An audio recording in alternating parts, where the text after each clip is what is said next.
Jake Paul embraces ultimate heel role against Mike Tyson. Jake Paul is very cognizant of his role in his upcoming fight with Mike Tyson. Paul, 27, will step into a boxing ring Friday in a sanctioned fight against the former world heavyweight champion and one of the most iconic sports figures of all time. If Wednesday's news conference is any indication, it is very clear who the fan favorite is, and it is certainly not Paul. Paul has proved to be a polarizing figure in the sport once the former YouTuber decided to try his hand at boxing just over 4 years ago. He has achieved box office success and amassed a record of 10-1 with 7 KOs, but has also dealt with a fair share of criticism for his opponent choices that range from fellow YouTubers to MMA fighters.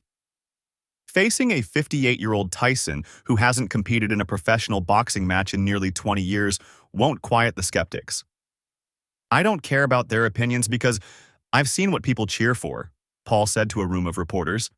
"I kept trying to show people that I'm a good person and look at all this good I'm doing in the world. And no one was buying it. And then one day I was like, it. I can go heel and haven't looked back since." Paul has embraced the hate and isn't surprised by the number of people who hope to see him lose to Tyson.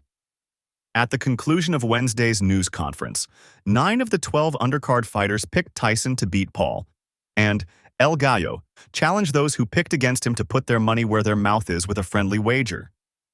It's safe to say that Paul is embracing the role of the villain, betting public backing Mike Tyson in return. Versus Jake Paul. The betting public is overwhelmingly siding with Mike Tyson for Friday's fight against Jake Paul, that bookmakers say is on pace to be the most heavily bet boxing match in years. The odds have been drifting toward Tyson this week, with sportsbooks reporting upward of 90% of the bets being on the underdog. Tyson, 58, has moved from plus 225 to plus 175 this week at ESPN BET, where Paul, 27, is listed as a minus 225 favorite. DraftKings Sportsbook director Johnny Avello told ESPN on Thursday that they had taken 2 $500,000 bets on Paul to win. "As we got closer to the fight, we've started to see a lot of small bets on Tyson," Avello said. "Took a couple of big bets on Paul, but it's not going to overcome all the bets on Tyson."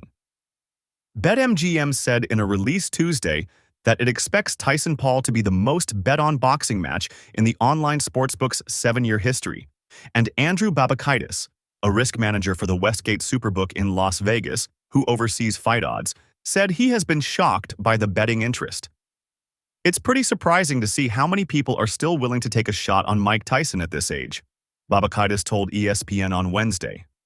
Babakaitis said the Superbook had taken several 6-figure bets on the fight, all of them on Paul. The big bets on Paul previously showed up as well before the fight was postponed from July 15th to November 15 due to a health issue with Tyson. The odds on the fight were in the same range before and after the postponement.